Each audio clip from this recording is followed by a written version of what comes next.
In this video, we discuss finding more power series representations of functions. A couple of videos ago, we talked about finding power series representations of functions that look like a over 1 minus r. And then we talked about differentiating and anti-differentiating functions. So we can put those two pieces together to find power series representations of even more functions. Here's an example. I've got f of x equals 8x over x squared plus 1 quantity squared. Now, I can't make that look like a over 1 minus r. I just can't. It's not possible to make that look like a of x over 1 minus r of x, where r is just a simple coefficient times x minus c to some power. It's not possible because of that second power right here. But notice that if I take the antiderivative of this, just using u substitution, it is going to look like a over 1 minus r. And then we can find the power series representation for that. Once we find the power series representation for the antiderivative of this, if I want the series representation for this, all I have to do is take the derivative. So here's an example where we will use differentiation and anti-differentiation and our knowledge of power series that are geometric. So functions that look like a over 1 minus r can be written as geometric power series. We're going to put those two pieces together and use that to find a power series for a function that looks like this. So initially, it doesn't look like a over 1 minus r. So we're going to take the antiderivative to make it look like a over 1 minus r.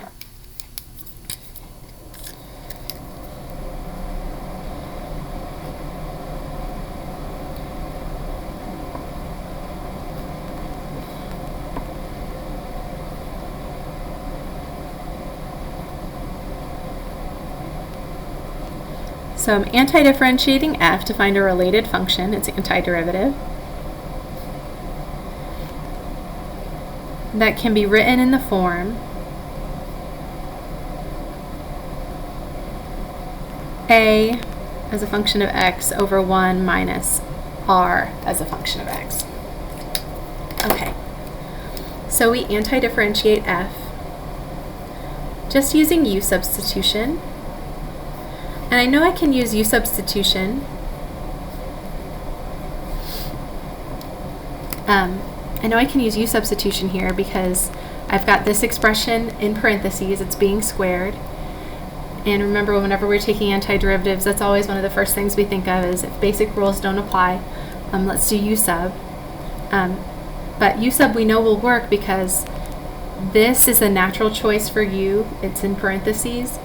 And the derivative of that natural choice for u is 2x. We're not so worried about the 2. We just need the x dx somewhere, and there's an x and there's a dx. So u sub's going to work well for this, where u is this function in the parentheses, x squared plus 1. So we'll anti-differentiate. First we identify u. We compute du, and then we want to write the entire integral in terms of u. Now you've got a couple of options. You could factor out the 8 here and just find x dx in terms of u using this equation, or you could make the right hand side of this equation look like 8x dx. I think that's what I'll do. I want this to be an 8x dx, so I'll multiply both sides of this equation by 4. 4 du equals 8x dx.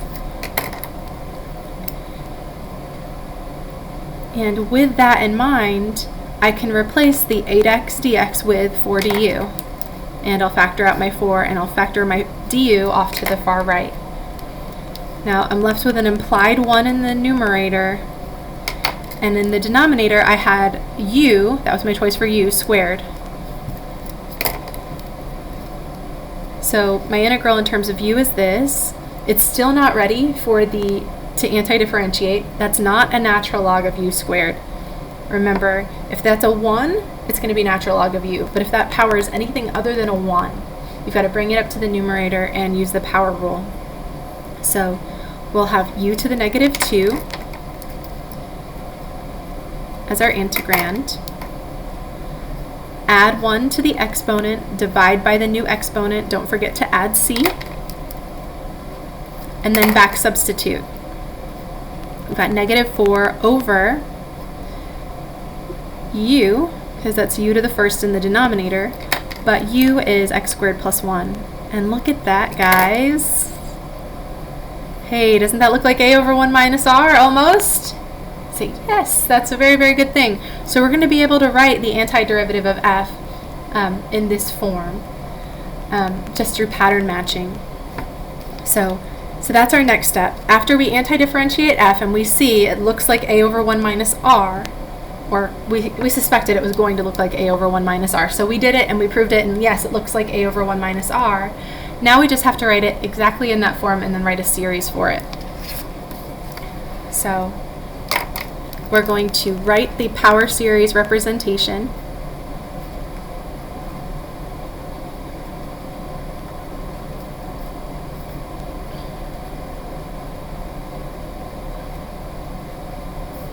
of the antiderivative of f. And basically we're using that geometric power series representation. And let's find the interval of convergence as well. So that way we will have some sense of the interval of convergence of the series representation of our function later. So the antiderivative of f was this from the last page. We had c plus a negative 4 over x squared plus 1. I'm going to write it in this form instead. I need this to look like a over 1 minus r.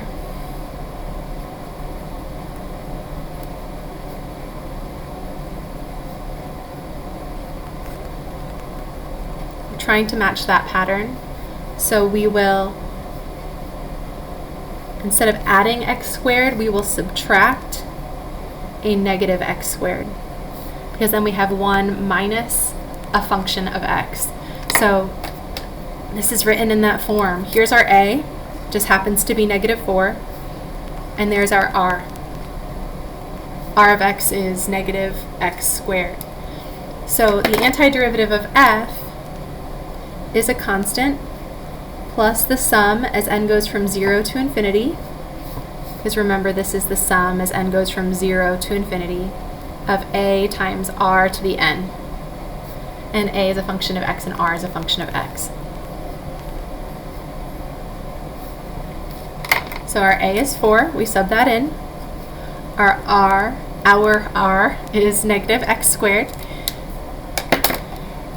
And this is the antiderivative of f. But remember what we were asked. We want a power series for f, not its antiderivative. So we're going to have to use this to get back to f. But in order to do that, I think I want to simplify first to make all of our calculations easier later. So we will, let's factor out the negative. And I've got a 4 here. And this is a negative x squared to the n. So I'm thinking of that as a negative 1 times an x squared to the n. So we're going to use some exponent properties to simplify that. Remember, if you have a product, a times b to the n, that's a to the n times b to the n.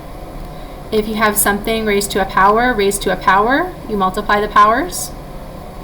So putting those two pieces together, this will be a negative 1 to the n times x squared to the n. Because of that first rule, I'm just applying the nth power to each of the factors separately. And then because of the second rule, I can multiply the 2 and the n.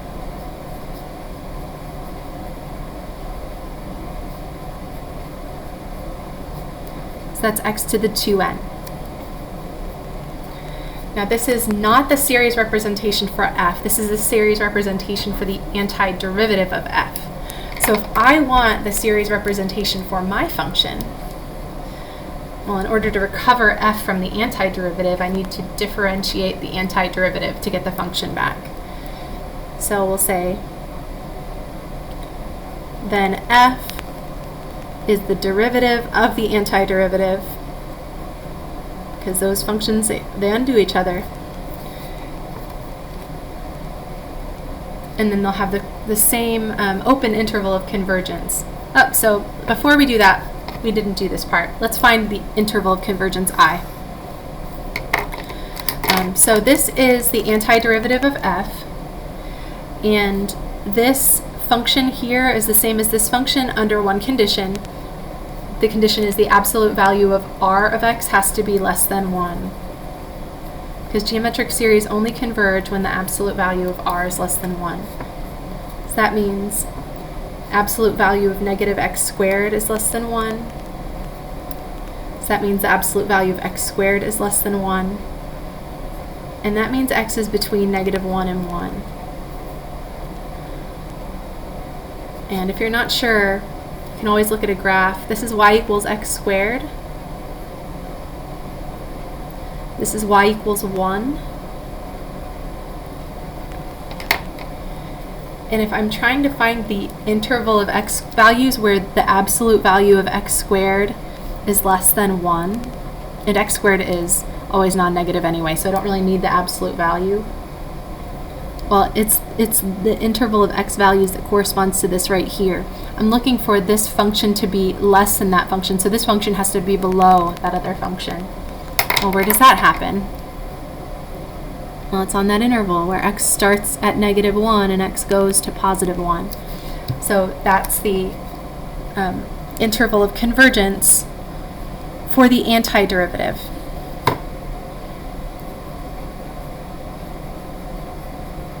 Okay, now we're going to do this. I've got, this is the power series representation for the antiderivative. That's here. And I want to find the power series representation of f. So we'll compute f as the derivative of the antiderivative.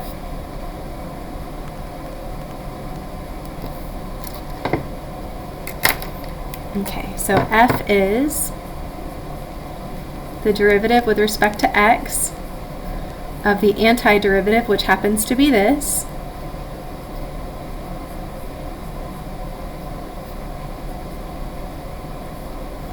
of course the derivative of that constant is 0. Derivative of the sum is the sum of the derivative, so we can bring the derivative operator inside the summation, factor out the constants, which includes the 4 and that alternating part, and we're just focused on that x to the 2n. You want to take the derivative of that right there. The derivative of x to the 2n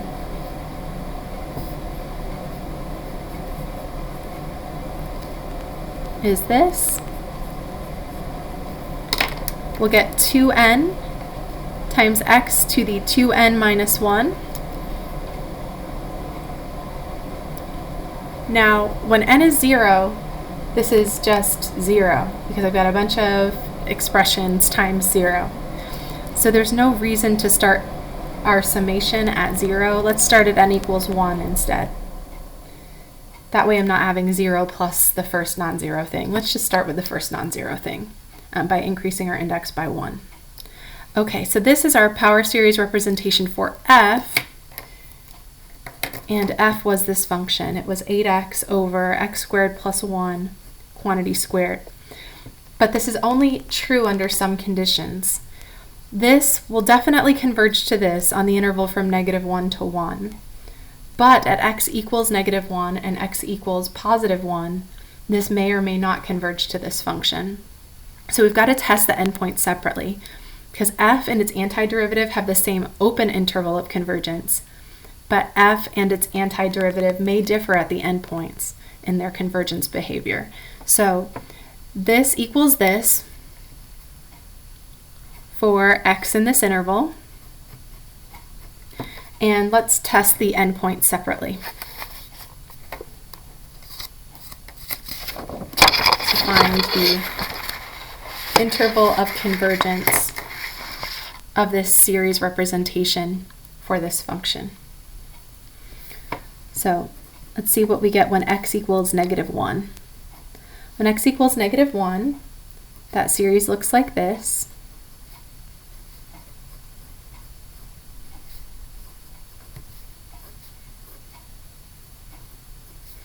I'm replacing x with -1. So that's -1 to an odd power. -1 to an odd power is always -1. So I could factor that this whole thing is -1, and that negative times that negative out front is just a +1. So our series just becomes this. That negative and that negative sort of cancel. Negative times a negative is +1. So we have 4, and 4 times the 2n, I guess we could call that 8n. And that's it. I guess we probably should have simplified this version earlier too as well. But as n goes to infinity, I think it's clear that this diverges. Half the time it's going to go to positive infinity. Half the time this is a sub n. A sub n will go to positive infinity whenever n is even. A sub n will go to negative infinity whenever n is odd. So this diverges by the nth term test for divergence.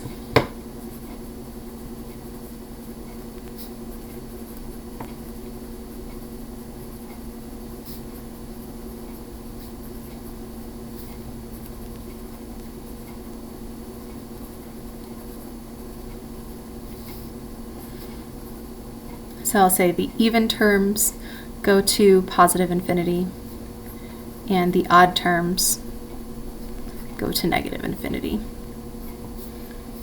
Okay, that's a little bit hard to see. That's 2n plus 1 there. Okay, so if the other possibility is that x equals 1, that's the other thing that we need to check here. At x equals 1,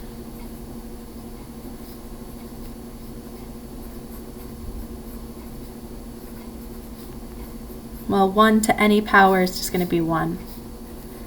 So we've got this now. -1 times 4 times -1 to the n times 2n. 2 times the 4 will give me an 8. And that diverges for the same reason that the other one diverged.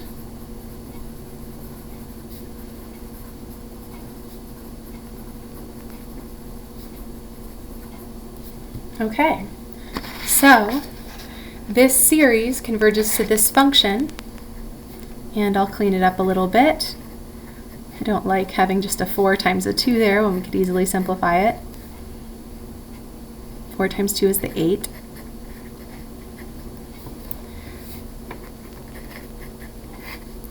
So this series converges to this function whenever x is between -1 and 1. So the interval of convergence is -1 to 1. All right, so that's one thing that you can do. If your series does not look like a over 1 minus r, but you take its antiderivative, and its antiderivative looks like a over 1 minus r, you can find a series for this function using pattern recognition and our form of the geometric power series. And then once you have the power series for this, in order to recover the original function from its antiderivative, you differentiate the antiderivative to get the function back, and that will give you a power series for the original function. Now let's do one more.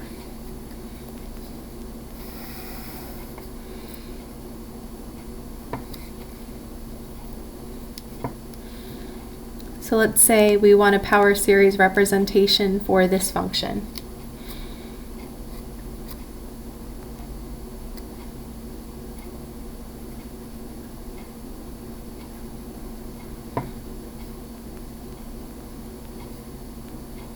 Now let's do arctan of 2x.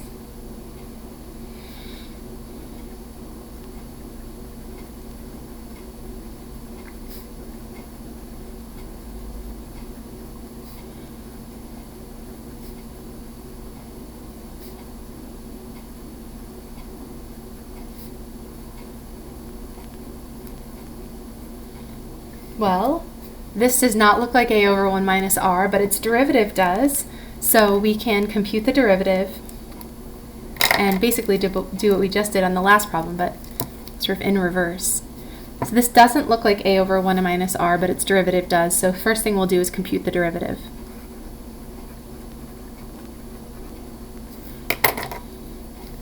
So f prime That's the derivative of arctan of a function. The derivative of arctan of a function is 1 over 1 plus that function squared. Replace the function with 2x, and then multiply by the derivative of the inside by the chain rule.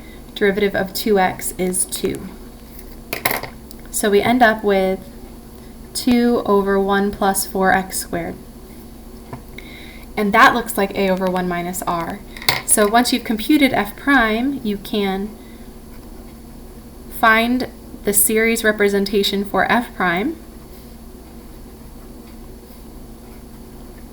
Or I guess I should say a series representation for f prime. And if they don't give you an interval of convergence or a particular center that they're looking for, I would just assume that the center is 0. So we'll find a series representation for f prime and its interval of convergence. That will help us to find the interval of convergence of f later. Well, I need that to look like a over 1 minus r. So instead of adding that 4x squared, I'll subtract a negative 4x squared. So that's my a, and that's my r.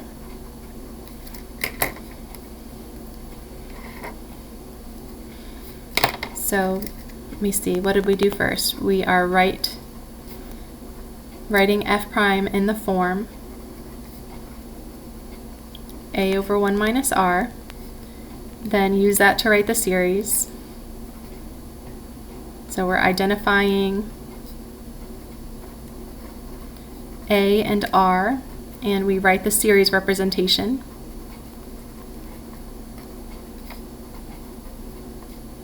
For f prime using that. So this is the sum as n goes from 0 to infinity of a times r to the n. A is 2. R to the n is negative 4x squared.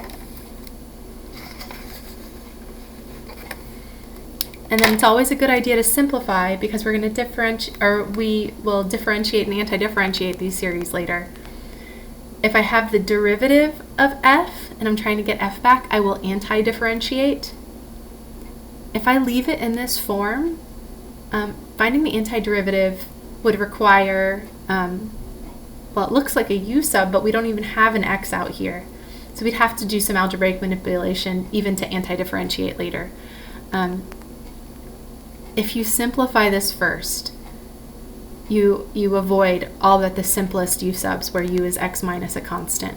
If you don't simplify first, anti-differentiating may require u substitution or integration by parts. Differentiating may require some more advanced rules, product rule, quotient rule, chain rule.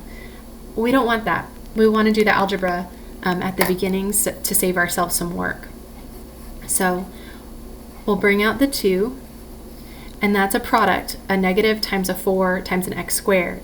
That nth power applies to all of the factors inside. So we get negative 1 to the n times 4 to the n, and x squared to the n is there. Because of this rule again, we're just applying it multiple times. I guess we had an a times b times c to the n, same thing. And then whenever you've got x to a power raised to a power, you multiply those exponents together.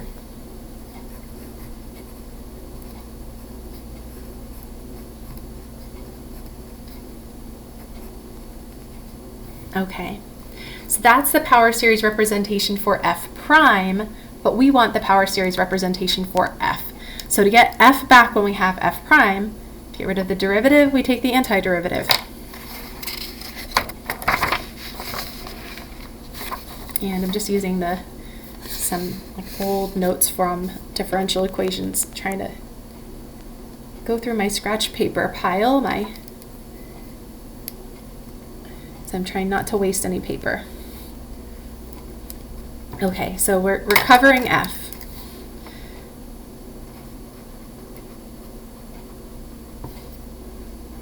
So f is the antiderivative of the derivative.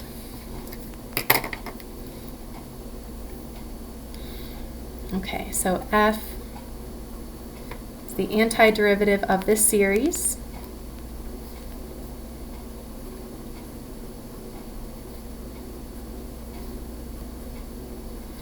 And it looks bad, but remember,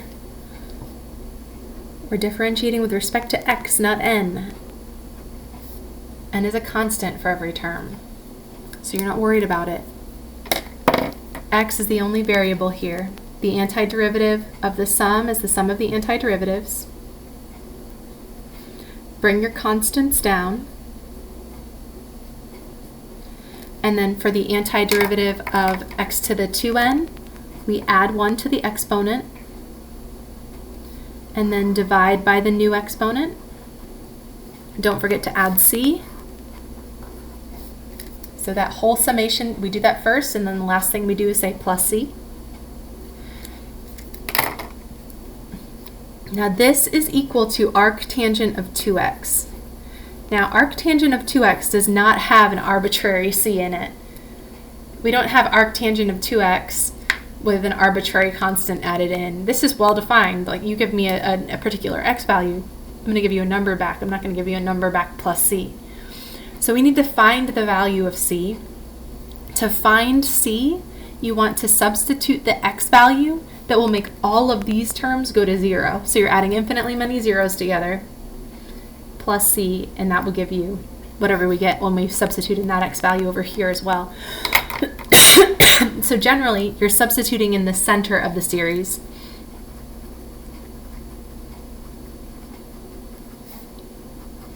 So x equals the center of the series, so that the series becomes an infinite sum of zeros. When you do that, then you can solve for c. So the center is clearly 0 because we're not adding or subtracting anything from our x values. So we've got the sum of infinitely many zeros plus c equals arctangent of 0, which happens to be 0. It's not always 0. It happens to be 0. So c equals 0. So that means our arctangent of 2x can be written this way.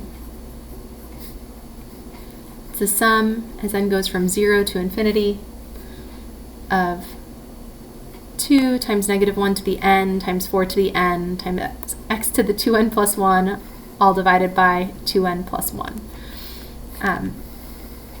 We were also asked for the interval of convergence. I forgot to do that for f prime.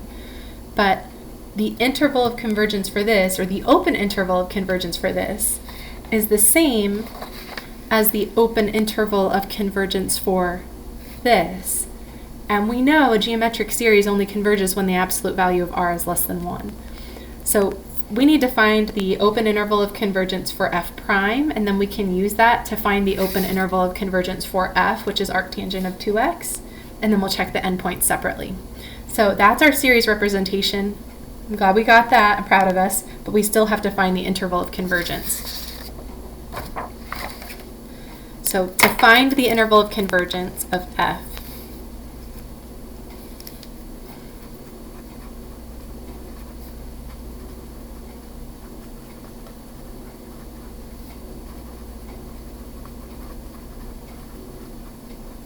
we're going to do the following. First, you're going to find the interval of convergence of f prime. So f prime was this. We had a simplified version, but I don't really want the simplified version at this point. I'd like this version. Simplified version makes it easier to take derivatives and antiderivatives, but this is very nice because it helps me identify r. R of x is that expression that you're multiplying by every time to get from term to term with a geometric series. So this equals this, provided that the absolute value of r is less than 1. So that's when the absolute value of r of x, which happens to be the absolute value of negative 4 x squared, when that's less than 1. So absolute value of negative 4 is positive 4. You can factor that out. Divide both sides by 4. And then you're saying, when is x squared less than 1/4? Well, that happens for x between negative 1/2 and 1/2. Because again, here's y equals x squared. here's y equals 1/4, and we're looking for the interval of x values where this parabola is below that horizontal line. So we're looking right there. Say, well, what are the x values? What's that x value and that x value? Well, it's whenever x squared equals 1/4. That happens at -1/2 and 1/2. So we start from -1/2, we go to +1/2, and that's the solution of that absolute value inequality. Okay, so this is the interval of convergence for f prime. So that means, yes, arctan of 2x is equal to this series that we found on the last page.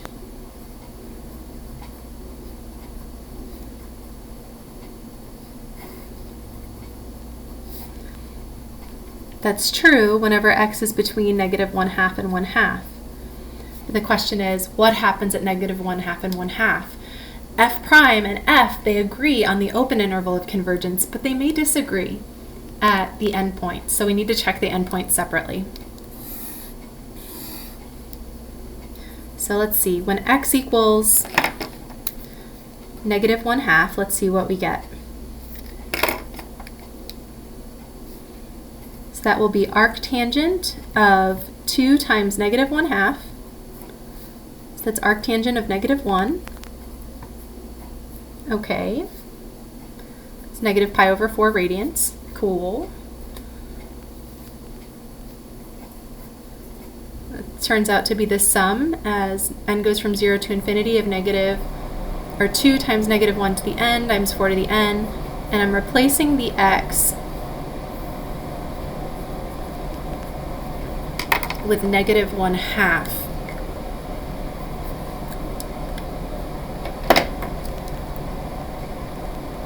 To the 2n plus 1. Ooh, that looks really bad. But it's actually not nearly as bad as it looks. There's a lot that we can simplify here. This looks tricky, and it is a little tricky, but it's just algebra. So don't be intimidated by the algebra. This 4 to the n, it can be rewritten in a slightly different form. 4 is the same as 2 squared, right? So that's really 2 squared to the n. And because of our exponent properties, we know if I've got something to a power raised to a power, I can just write that as the base to this power times that power. Because that's the rule, that's how it works. And if you're curious about the algebra and why that's true, come see me and we'll talk about it. So this 4 to the n can be rewritten as 2 to the 2n, and that's an extra 2 to the first. So when I multiply these two guys together, this and this, just the highlighted parts,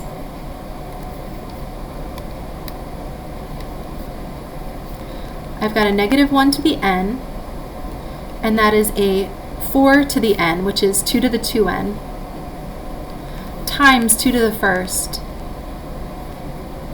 And because of this exponent property, well, I just add the exponents if they have the same base. So that's 2 to the 2n plus 1 times -1/2 to the 2n plus 1. You see it? Now I've got something to a power times something else to the same power. So I can use exponent properties to simplify that.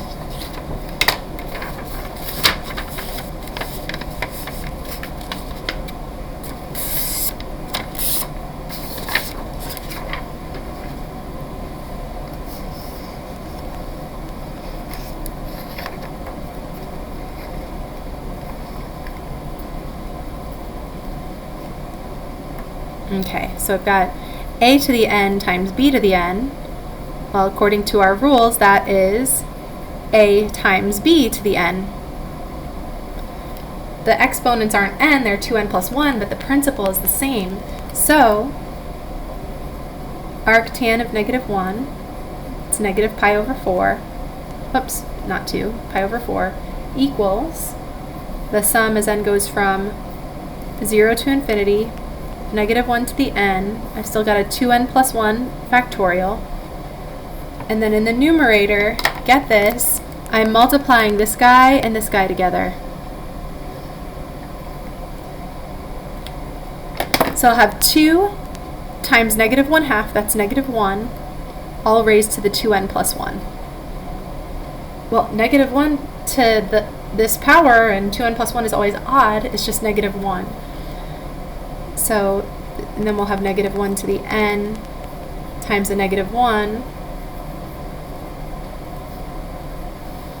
because this is negative 1, because that's negative 1 to an odd power. And then, of course, we can add those exponents. So much algebra.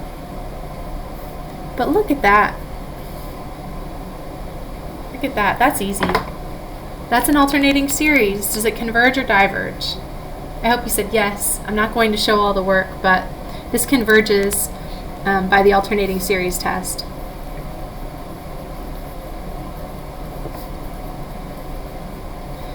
And if you don't believe me, b sub n is 1 over 2n plus 1. You should prove to yourself that as n goes to infinity, b sub n goes to 0. And if I replace n with an n plus 1, that b sub n plus 1, that next term is always smaller than this term. So this one converges by AST. So that means, what was that? X was negative 1/2. X equals negative 1/2 is on the interval of convergence. So I can put a little equal sign there. This converges to this when x is less than or equal to, or excuse me, greater than or equal to negative 1/2. Now we want to see what happens at x equals positive 1/2. Remember this algebra, because it's going to be a shortcut for us in just a minute. At x equals positive 1/2,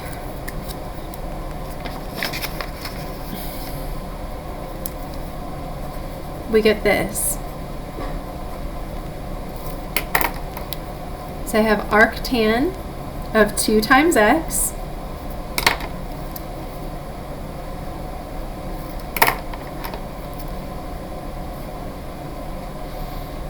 so that's arctangent of 1, which happens to be pi over 4.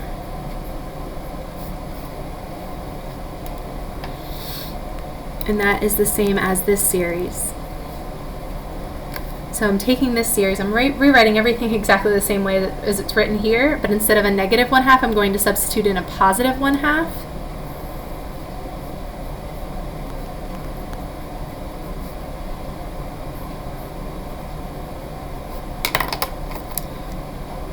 And then remember what we did here. This times this was the same as, like, this yellow piece was this. Because 4 to the n was 4 to the 2n, or excuse me, 2 to the 2n, and 2 to the 2n times 2 to the first is 2 to the 2n plus 1. Just using exponent properties. So these two yellow pieces, instead of writing them like that, I'm going to write them like this. And then we say, hey, the bases are the same. If the bases are the same, we can use this rule again.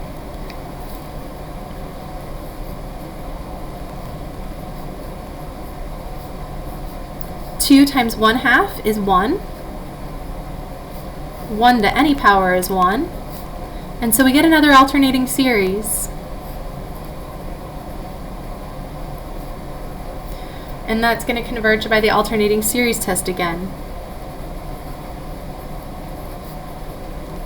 So, arctangent of 2x converges to this function.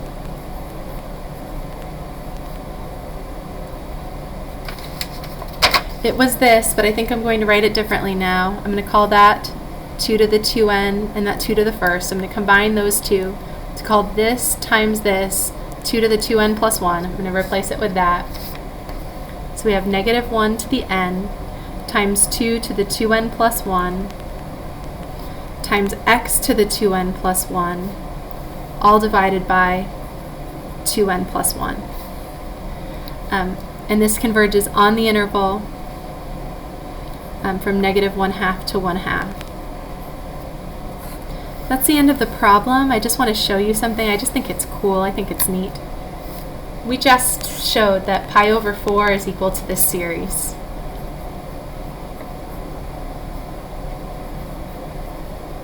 So let's expand it and see what it looks like. We get odd numbers in the denominator, starting with when n is 0, we get 1. In the numerator, we have -1 to the 0, which is +1. So this is 1, and then it's alternating. So we get -1, +1, -1, +1, in the numerator, -1. And in the denominators, I've got a 1, then the next odd number is 3, then 5, then 7, then 9, then 11. Add those together and you get pi over 4. Isn't that cool? You multiply all the whole thing by 4, you get pi. Whoa! I don't know, it seems silly, but I think it's pretty cool. This is another way of writing pi over 4. So I guess we should summarize. What was this whole video about? This was about finding power series representations of functions through differentiation and antidifferentiation. So you start with a series, or you start with a function, and somebody asks you for a series representation of that function. If it does not look like a over 1 minus r, but we can differentiate it so it looks like a over 1 minus r, or anti-differentiate it so it looks like a over 1 minus r, well then we can use that series, the derivative or antiderivative series, to find the series representation for this. So, like for example, we took the antiderivative of this, we got this. We got a series for the antiderivative, and to get the function back, we differentiate the antiderivative. Or we can also do it the other way. If we're given a function and it doesn't look like a over 1 minus r, but its derivative does, we can find the series representation for the derivative, and then to get the function back, we'll anti-differentiate the derivative, because those undo each other. And then we have to test the endpoints of any intervals of convergence. I just thought that was pretty cool. I hope that helps you guys.